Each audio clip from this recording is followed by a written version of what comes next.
Hello and welcome back to Spin Your Jaw. This week we're back in a gym. It's been a while and I'm here with Jordan. Who's Jordan again? Who are you? Why are we here? Why are we here? That's a deep question. What's the purpose of life?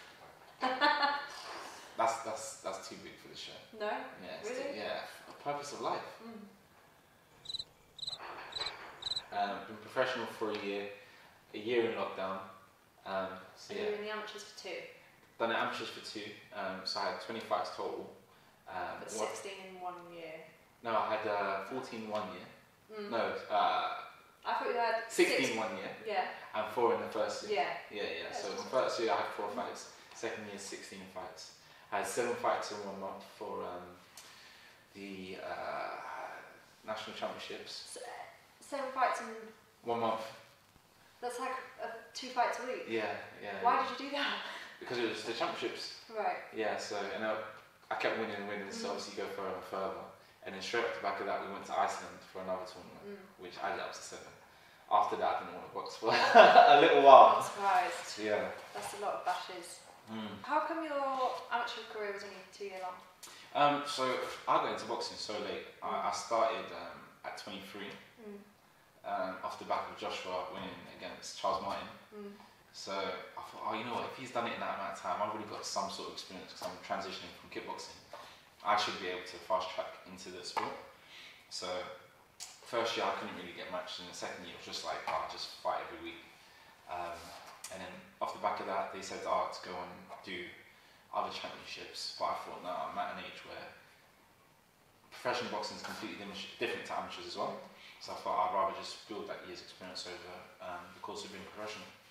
What did, say, for example, your family and your friends think about you starting boxing at 23? Oh, they were just like, oh, Jordan, you think you've left it too late? And I thought, no, not really. Because if you're planning to have a 10-year career, I mean, there's still boxers fighting 40 plus or 40 years old. I mean, they shouldn't be, but... They shouldn't, well, especially Roy Jones and Mike Tyson. But yeah, no, even me getting to like 35, that's still like a good 10-year career from now. My family, they're pretty much all fighters anyway, so to them, it's just like, oh, well done. Fighting back. Well done, you joined us. Yeah, literally. So how long were you kickboxing for before that? So I've been kickboxing since I was 9. Okay. Yeah, my dad was British champion and trained 48 other champions, but he was too protective of me. So I was just always that like prodigal son that should have gone on to do major things, but you're just getting held back. I thought, boxing you can't hold back in that age. Yeah. Dad's never want you to do Nah. But I thought, oh, you know what, boxing is the biggest sport. You can obviously kickboxing and boxing, lucrative wise, is completely different. So I couldn't make a career in boxing, whereas kickboxing, but boxing I can. And it's a bigger sport. The more money in boxing. More money in boxing. Pre-fight, yeah. how do you get your head in the game? How do I get paid again? You know what, that's changed for me over the years. Before I couldn't look at the ring.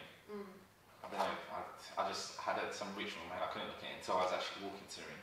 But now I'm just so laid back, it's just like, it's just another day. I think in terms of nerves, it doesn't really kick in until like, it's not ringing out. So if someone comes in the change room and says you got 3 fights left, 2 fights left before you start making your way. That's probably the only time. Once that I start walking out, it's all gone again. But it's only when that last countdown, because it's like, oh, am I warm or am I not? So you're like, not really sure if you're actually ready to go out yet. But yeah, other than that, it's just second nature now. Do you like your friends and family asking you about the fight before the fight, or are you like, don't talk to me about it, let me chill? I'm alright. They always ask the same questions, like, you know who you're fighting. In amateurs, you just turn up and fight. There's no real background check. People that I've fought so far as well, I've had the same mentality because I shouldn't beat them. It shouldn't be a case of, oh, I have to go and research them. Until I start getting into title fights and 50-50s, there's no need to research them. So what, ideally, is next for you? Well, my plan was, had lockdown not had happened, I would have had, so my last fight was in March, I would have had 2 in May and September, November, and then a title fight at the back end of the year, so November one should have been a title fight. Now it's a case of, I'll take any fight, just to build my record up and to give me the exposure. And to be honest with you, I think I'm good enough to jump into 50-50 straight away. I can't see myself losing, but theoretically, Good. yeah, touch wood. I'm an entertaining style fighter, and I'll always get given an opportunity. So, but yeah, like I said, I've got big plans in boxing, so I should be cleaning up my division anyway. When you say you're an entertaining style fighter, did you discover that in your amateur or professional career? Amateur. Yeah, amateur. Because with amateurs, you learn to do everything. Professional boxing, it's a bit more. You're slowing it down because you're trying to go on for longer rounds. But as an amateur, everything's so fast paced. You're getting thrown in. You've got to discover what type of fight you fight straight away and adapt to it. So as an amateur, I learned to fight pretty much every style really. Who, for you, which is in your pipeline, who would you like to fight? Realistic right now? So I want Florian Marku. Yeah. So I've called him out. Do you want to call him out again? Yeah, I'll call out Florian Marku. Yeah. To me, he's just someone, I find him quite frustrating. I mean, fair enough, he's trying to build his name off of other fighters. It's happened throughout history. But to me, he hasn't done anything to even warrant being in with them sort of fighters. And especially saying that he's going to go and knock Josh Kelly out, Conor Benn, Chris Congo, these are all champions. And he can't even beat journeyman, really. It's like, who are you? So literally, Eddie Hearn, if you want to give me that fight, I'll come knock your boy out. Chris Congo is one of my favourite fighters. Yeah? He's a good fighter, good stick fighter. I actually called him to beat, what was his name, Clay? Yeah, I said he'd knock him out. Yeah, that was a scrap. It was a good fight. Yeah. It was a good fight. But I think it looked more of a scrap than what it was. I thought Congo was in control the whole way through. I like a bit of a dog fight. It's entertaining, right? It is. What is your favourite punch combo to use? Punch combo? Either in training or in a fight. What's your speciality? My speciality? Jab. And so, just jab. My jab. Do you know how many guys will be like, yeah, I've got a good jab? Do you? No, like, I've won pretty much every amateur fight off of a jab, pretty much. Yeah. Okay. Like triple jab. Jab sets up everything. But if you watch any of my fights, you know it's like, okay, yeah, he loves a jab. What are your ambitions going forward in boxing? Okay, ultimate goal, world championship. I'll fight whoever, whenever, to get to that. I don't really care about the route to get there, whether it's the Southern English, British, the traditional route. It's literally just a case, get me that world title shot. That's Do you the aim. think the more traditional route makes you become a better fighter? Possibly, but I think the traditional route, I think it all depends on what style amateur you was. If you had that experience, I think some fighters you can sort of bypass that route because you're above that level. So why drag it out when you could just be going straight to it? It's confident, I like it. Confident or sick? Well, I think all boxers are mentally sick anyway. Get enough hits to the head.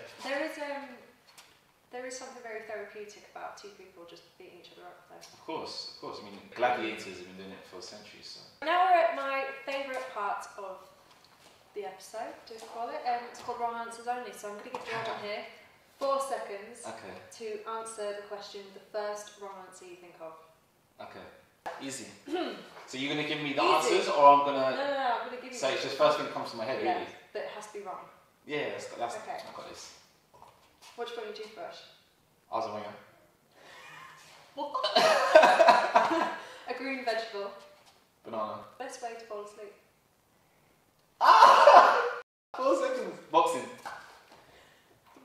Well, some people sleep. Well, yeah, get knocked out. Shit. Oh, shit. Something you borrow from a friend. Hairbrush. I mean, that could be your right answer, yeah. A girl's name starting with the letter S. Harriet. A way to prevent snoring. A helmet. If you weren't a boxer, you'd be a skydiver. An animal with a tail. Oh fuck, they all got tails. They've literally all got tails. No, they don't. A frog. There you go. That's the right answer. No, it's the right. I don't even know what I'm doing. No, I think it might be a frog with a tail, I don't know. You're throwing me off there. Yeah. Last thing you do before bed. Last thing I do before bed. Sit-ups. What do you eat for breakfast? Dinner. Right, good job. You actually did quite well. think there's one I might have slipped up on.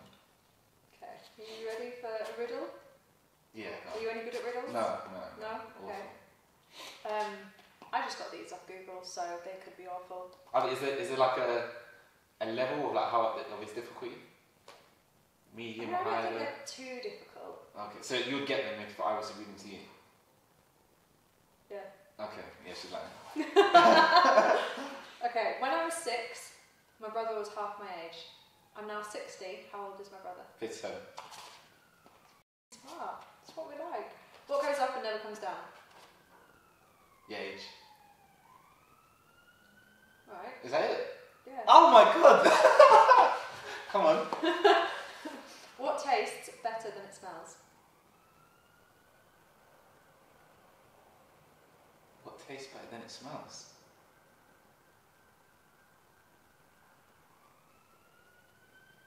Strawberry? Incorrect, but I kind of see where you're coming from. Yeah. It's tongue. Okay. But well done. Two out of 3. Yeah. It's quite good actually. I'm actually really impressed with you. This is Dujon. Thank you for having me. Georgia, thanks for having me. Hopefully we can do this again soon. Oh, so cute. Yeah.